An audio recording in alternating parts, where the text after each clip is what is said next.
We've been speaking to the young people about the effects of violence on families. Mama is a support group. We've supported families for 16 years who had their children murdered. We've found more and more in the last 5 years that it's young people being murdered by other young people. So we now do a lot of preventative stuff, talks like this, we tell young people the effects it would have on their families of both the perpetrator and the victim. We've had a presentation on knife awareness. Basically, we had some guest speakers. We've got a play from the Henley Drama Group as well.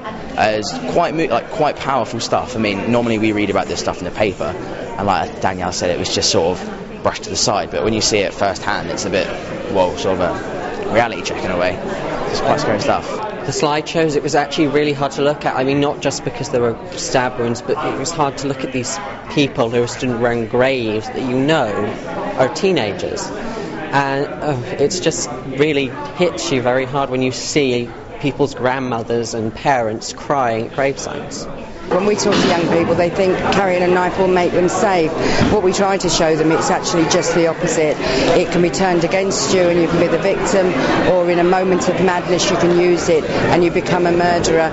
You know, I don't believe that most of the young people that have murdered went out that day and said, I'm actually going to murder somebody tonight, but they had a weapon on them, and in that madness they used it, and they now are doing life sentences. I mean, we can have all the guest speakers in the world talk to us about knives, but when you speak to someone who's actually had it affected them firsthand, it makes you think, okay, this is quite serious stuff. If you know somebody's got a weapon on them, then tell somebody you could save a life. Carrying knives isn't just harming the people, it's harming their families, which is something we should be avoiding at all costs.